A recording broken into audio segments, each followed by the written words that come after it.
Muy buenas noches, mis hermanos. Qué gozo y placer poder saludarles una vez más después de 2 semanas de ausencia. Pero estábamos sirviendo al Señor ahí en Tasquillo Hidalgo. Estuvimos dando conferencias con jóvenes, varios temas muy fuertes y también con matrimonios. Y sin duda, fíjese, para mi familia y para un servidor fue un tiempo muy especial donde Dios ministró nuestros corazones al ver la verdad a estos jóvenes, a estos matrimonios, a esta hermanos sirviendo plenamente de corazón a su Señor. Esta noche me gustaría que meditemos en una porción del Evangelio según San Lucas, capítulo 5, versículo 27 al 32. Se conoce esta porción como el llamamiento de Leví. Mire, un publicano que eran de los traidores de la patria al estar cobrando los impuestos del pueblo romano en contra de sus hermanos los judíos. Después de que Jesús sanara a un paralítico, eh, ve a este hombre cobrando los tributos públicos. Aquí nuestro devocional de esta noche se titula ¿Qué impacto tuvieron las palabras de Jesús? Que la gente lo dejaba todo para seguirlo. ¿Qué autoridad hablaba? ¿O con qué autoridad lo hacía Jesús? Aquí nuestro Señor Jesucristo demuestra su autoridad llamando a un cobrador de impuestos. Fíjense que Él siempre llamó gente contraria a lo que pensamos, ¿no? Dice que de lo vil y menospreciado Dios escogió para avergonzar a los sabios, avergonzar al mundo. El llamamiento de Leví fue la culminación de los dos milagros anteriores. A Leví más adelante se le llama Mateo, ahí en el capítulo 9, versículo 9. Jesús había demostrado que tenía autoridad para hacer que una persona fuera ceremonialmente limpia y para perdonar sus pecados. Ahora, estas dos autoridades se ejercieron en alguien que llegaría a ser su discípulo. Veamos esta porción, por favor. Dice el versículo 27. Después de estas cosas, de sanar a este paralítico, dice, salió y vio a un publicano llamado Leví sentado al banco de los tributos públicos y le dijo, sígueme. Es interesante esta parte, fíjese. Lucas no hace mención de las obligaciones que Leví tenía como publicano, pero su puesto lo alejaba de la comunidad religiosa, hermanos, de su época, ya que era considerado como alguien que había traicionado a su nación por obtener ganancias materiales. Los cobradores de impuestos recaudaban dinero a los judíos para dárselo a los romanos gentiles, para que estos no tuvieran que trabajar. Y aparentemente Leví era un candidato muy improbable para ser discípulo de aquel que decía ser el Mesías. Jesús simplemente dijo, sígueme. Leví abandonó su forma de vida, lo dejó todo y siguió a Jesús, fíjese. La respuesta de Leví fue la misma que tuvieron los pescadores, como Pedro y otros más. Ahora, el versículo 28 al 30, veámoslos por favor. Dice, y dejándolo todo, se levantó y le siguió. Qué hermoso que la gente hoy tuviera ese deseo de responder al Señor, Señor, dejo todo para seguirte a ti. Y dice el 29, y Leví le hizo gran banquete en su casa y había mucha compañía de publicanos y otros que estaban a la mesa con ellos. Y los escribas, en el versículo 36, y los fariseos murmuraban contra los discípulos diciendo, ¿por qué coméis y bebéis con publicanos y pecadores? Mire, lo que Lucas trataba de decir habría quedado claro aún si se hubiera detenido en el relato de la decisión de Leví de seguir a Jesús. Pero para reforzar bien el asunto aquí, Lucas narró algunos eventos que ocurrieron en el banquete que Leví, precisamente el nuevo seguidor, ofreció a Jesús. Y seguramente era un hombre rico, pues preparó un gran banquete en su casa y muchos fueron invitados, incluso una gran compañía de publicanos. El mismo grupo de líderes religiosos, hermanos, que había cuestionado previamente la autoridad de Jesús. En el versículo 21, criticó el que se relacionara con publicanos y pecadores. Esa parte, ¿por qué? Porque los escribas y fariseos eran muy selectivos con la gente. Eran justos en su propio criterio y consideraban quién era pecador y quién no. Y Jesús no vino a eso, no vino a condenar, no vino en verdad a la gente a hacer acepción de ellas o hacerla a un lado. Mire, no solo se asociaba con gente que los fariseos rechazaban, sino que también comía y bebía con ellos.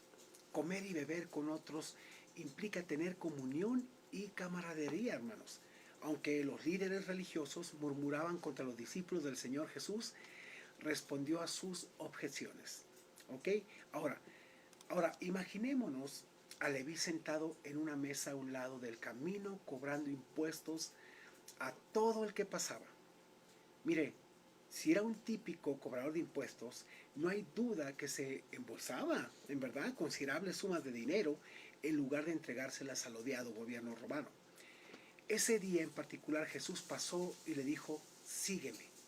Un tremendo despertamiento espiritual tuvo lugar en la vida de Leví.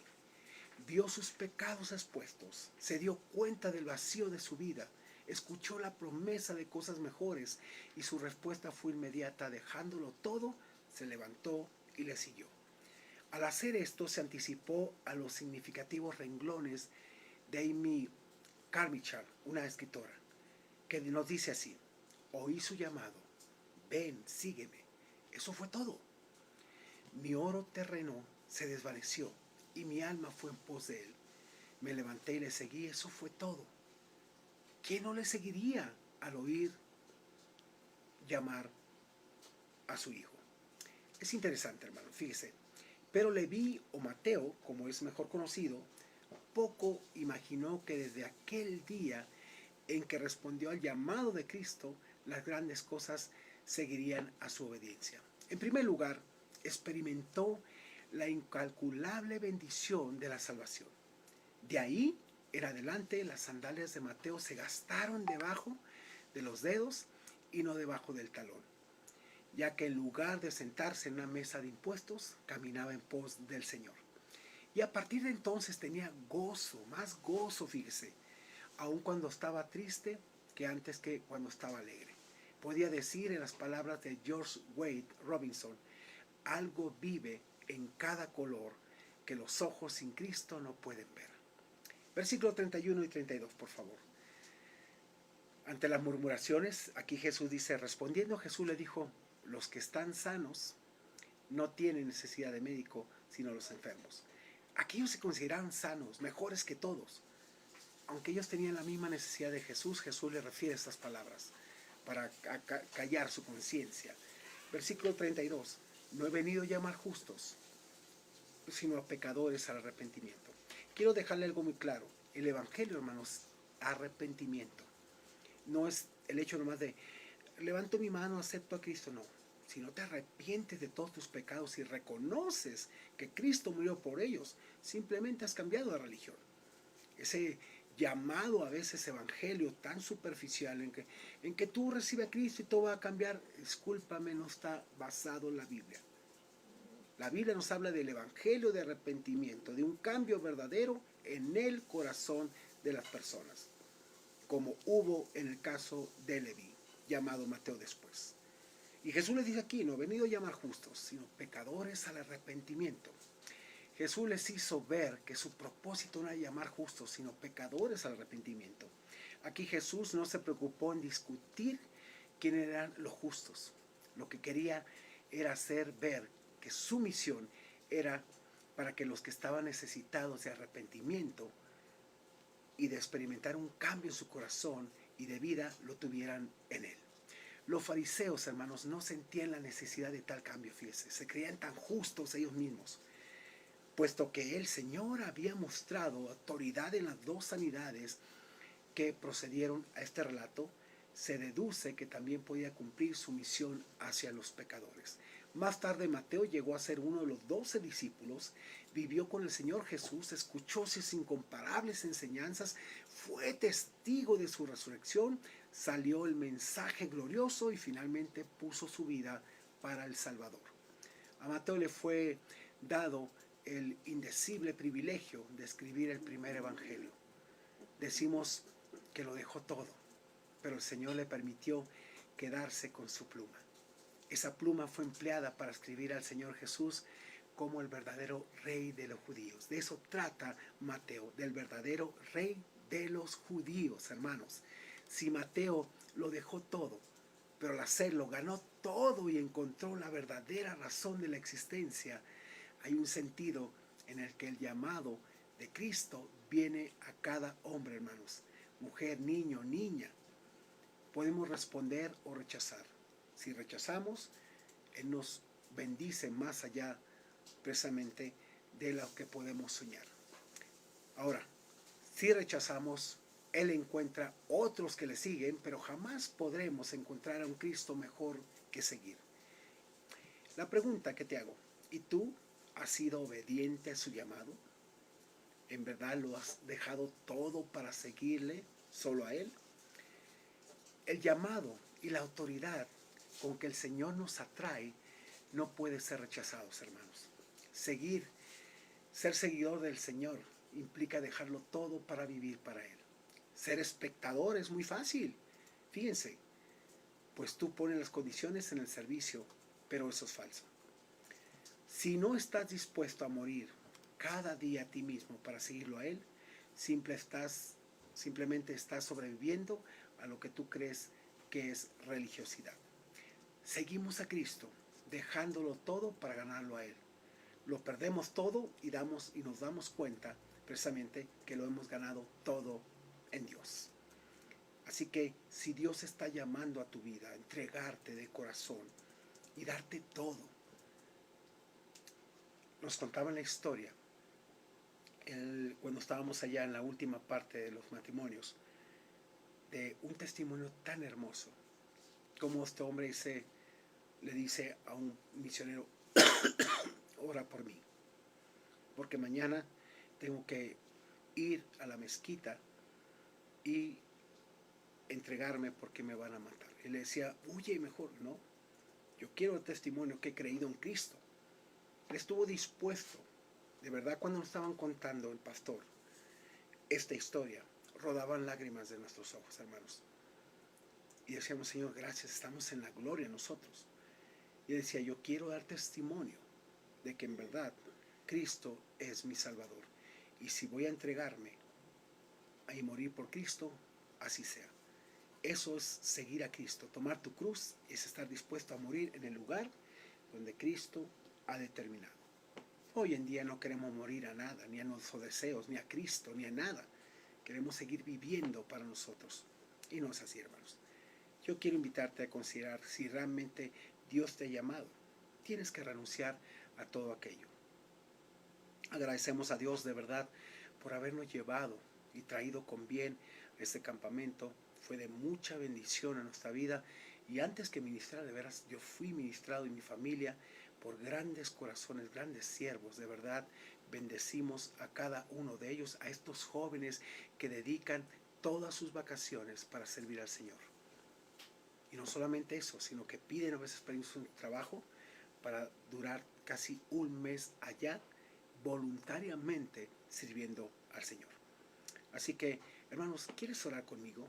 ¿Quieres en verdad entregar tu vida, darle al Señor todo lo que Dios te da y no rendirle cada área de tu vida? Hazlo, es por tu bien y para tu bien. Vamos a orar. Padre, gracias. En verdad, Señor, te bendecimos por todo lo bueno que has hecho. Gracias por el llamado que nos has hecho, porque nos has mantenido, nos has, Señor, soportado en todo momento y has estado con nosotros. Gracias porque ha valido la pena dejarlo todo para servirte a ti, Señor, y no estar centrado en lo material, lo cual es superficial y lo cual no me voy a llevar nada. Gracias por cada detalle del cual has suplido las necesidades de nuestro corazón, de mi familia, de la iglesia, de cada cosa que necesitamos, porque tú la conoces, tú eres Dios. Te bendigo, Señor, te exalto, te doy la alabanza y gloria. Y te pido por cada uno de mis hermanos que tú lo has llamado a servirte, a entregarte a ti, Señor, que en verdad se rindan delante de tu presencia. Tú vienes pronto, tú estás pronto, Señor, en tu venida. Y nos quieres hallar haciendo lo correcto. Así que, Señor, pongo en tus manos nuestras vidas y pongo en tus manos todo lo que tú has hecho, Señor. Gracias por este tiempo y gracias por traernos con bien y reincorporarnos, Señor, otra vez a estas actividades para darte honra y gloria y seguir enseñando tu palabra en todo tiempo y en todo momento. En el nombre de Cristo Jesús, amén y amén. Miren, mis hermanos, un placer el poder haber estado con ustedes. Que Dios me los bendiga. la verdad disfrutamos mucho. Yo sé, pues estuvimos allá trabajando, ministrando también, pero también siendo enseñados grandemente. Que Dios le bendiga. No deje de aprender en Dios, hermanos. Yo sigo aprendiendo, no lo he terminado todo. Mi carrera aquí no termina, sino que termina cuando Dios me llame a su presencia y estaremos sumamente bendecidos. Excelente noche, hermanos. Soy el pastor Roberto Zamora de la Iglesia Bíblica MAT. Que Dios te bendiga y estamos para servirte. Ahí está nuestra página. Cualquier cosa, cuenta con nosotros. Que Dios te bendiga. Excelente noche. Hasta mañana.